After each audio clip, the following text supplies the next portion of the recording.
Welcome back everyone, Oz here. If you enjoyed today's video, don't forget to hit that like button and subscribe. I've got a crazy concept for y'all, alright? What if people could be entitled without having kids? That's exactly what we're looking at today at r/EntitledPeople. You have money? Can I use it? This happened just now and I am absolutely livid.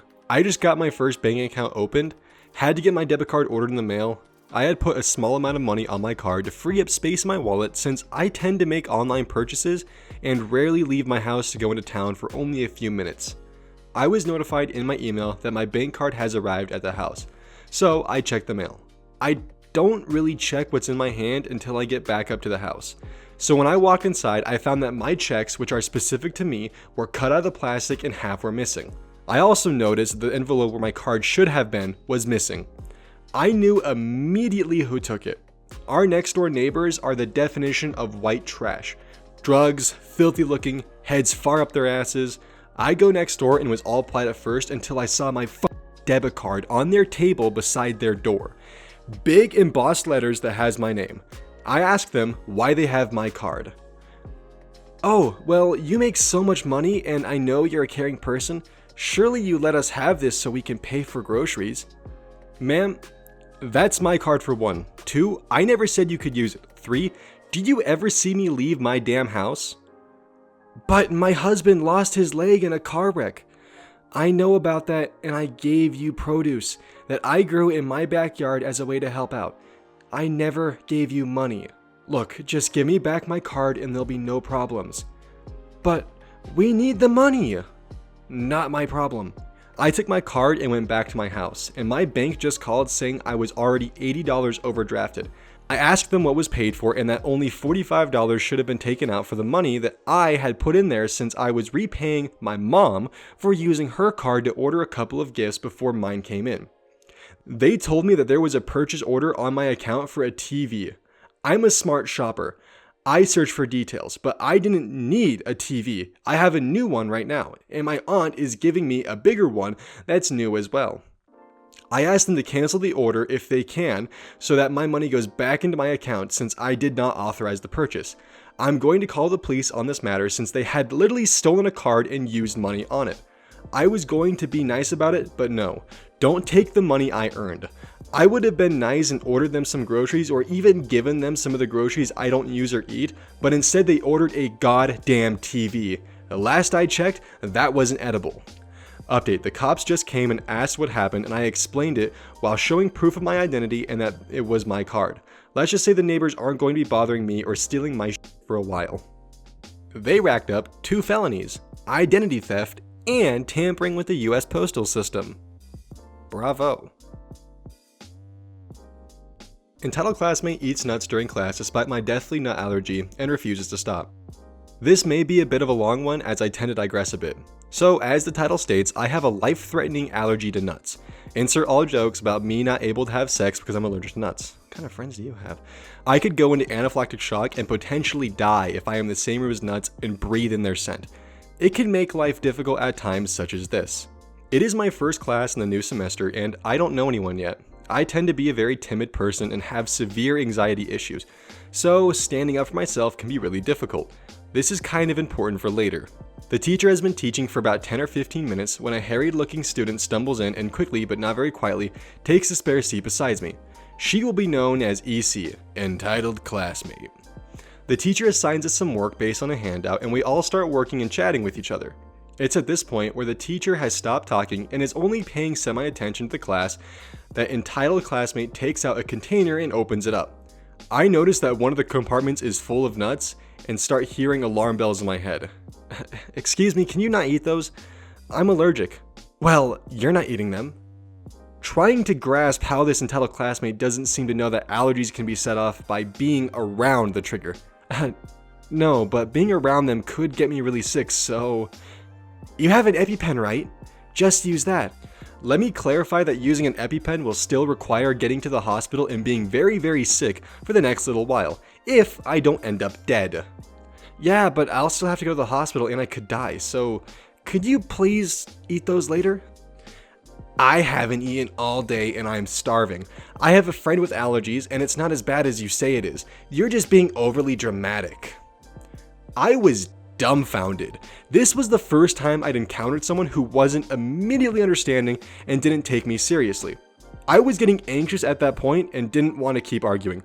I spent the rest of the class turned away from her with my hands over my mouth and nose so I don't get a whiff of the nuts and have a reaction. In retrospect, I should have asserted myself more, told the teacher what was happening, or just left. Thankfully, nothing happened and I got the f*** out as soon as class ended. I still can't believe that there is someone out there who is entitled enough to believe that their need to eat is more important than me not getting deathly sick and possibly dying. I just want to add this here because this is pretty ridiculous. An EpiPen costs $600. That is more expensive than an entire semester's worth of textbooks for me. Just to make sure that you don't die. There are two things wrong with this here. For one, for starters, there's the cost of it. And for two, there's the fact that the statement of, can't you just use your EpiPen? Yeah, but I shouldn't have you, you weaselly plebeian. Lost my AirPods. Who's feeling generous and wants to help me not get bullied for my wired earphones? Cash App at $StephenXO. Let's take a quick look at what Stephen looks like. Yeah, I don't think you're gonna get bullied anytime soon, bud. Just a kind of heads up. And I really hope this post is satire because if it's not, then boy oh boy, we got a problem. Entitled coworker decides that since I asked if she was okay, I should do her job for her. This happened a good 6 months ago now, and luckily the staff member that I'm talking about has since left. Unsurprisingly, ECW is entitled coworker. I work in a pub restaurant that has a connecting play area for kids. The shifts for the workers in the play area are split into an open and a close, with the play area closing at 8 p.m., 9 p.m. on a Friday and Saturday, with one staff member working each of the shifts. Opens are typically more favored as it mainly consists of safety checking the play area in the morning and setting up the area for the day ahead, whereas the close down includes cleaning, vacuuming, restocking, etc. Each night the duty manager has to do a check of the play area to make sure that all the jobs have been done correctly before the staff member can go home. We had entitled coworkers start in there, and a couple of weeks in, after being paired up with the long-standing staff members to get trained up properly, she had her first solo shift, which happened to be the close down. Unlike most of my coworkers, I'm cross-trained in all three sections of the pub: bar, floor service, and play. So I was on the middle shift on the floor service that day, meaning my shift ended at about the same time the play area closed. My duty manager asked me to pop down to play to see if entitled coworker is okay and remembers what she's doing, which I have no problem doing. I'm naturally a very helpful person, and since I am the director of the play area, it is the one place that I am very protective over, so I'll do anything I can to make sure that people are doing things correctly in there. I head down and notice that a lot of the tasks still haven't been done. It had been 30 minutes since the play area had closed down, and a lot of girls would have been at least almost finished, if not already done and clocked out by now. But since this was entitled coworker's first solo shift, I gave her the benefit of the doubt and went to see if she needed any guidance. Hey, entitled coworker, how are you getting on? I'm almost finished actually. Oh, it looks like you've missed a couple of things off your close down checklist though. The toddler section was a mess, the carpet hadn't been vacuumed, and the tables were still a mess. Did you want me to run through it with you again? Titled coworker, now visibly annoyed. Sure, whatever. I went through the checklist with her again, pointing out the more vital things that had to be done and the other things that I didn't mind letting slide just this once. Is there anything you're unsure on how to do on that list?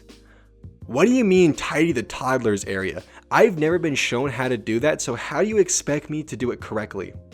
There's no one way to set up the toddler section, but since we're running a little bit late, I'll set that up while you go up and top up so that you can see how I leave it. Entitled coworker walks down to the bar to grab whatever stock she needs while I start cleaning up the toddler section.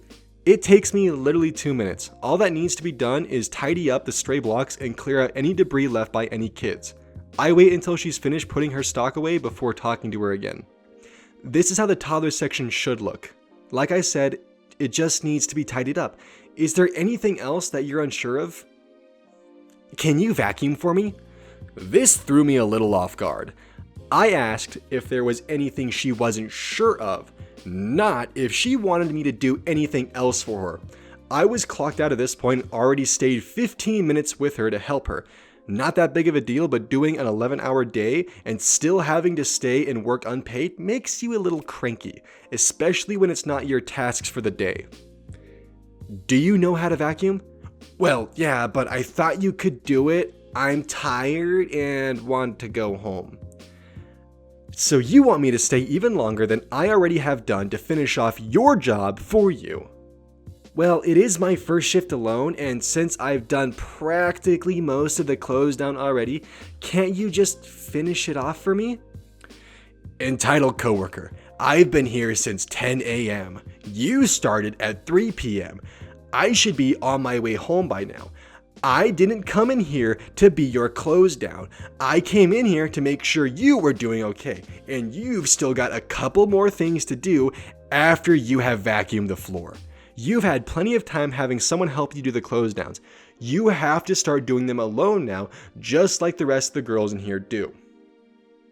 Entitled coworker walks off in a huff, muttering under her breath about going to talk to the duty manager about me not helping her. So I go and find duty manager myself first. Now, at that time, I'd been working at this pub for almost 2 years and was a respected staff member by the managers, as well as being trained up to be a team leader. So, obviously, when I had told duty manager the conversation that I just had with entitled coworker, she laughed and told me to just go home. She'll sort out entitled coworker when she does her check. I need to start telling stories about my time in fast food because this gives me a lot of memories of the times where I had to do someone else's job because they would rather sit in the camera blind spot and watch Netflix. As a quick little heads up, I will be doing a Q&A on Discord very soon once I hit 50k subscribers. Now if you enjoyed this video, please consider subscribing, and I'll see you all next time.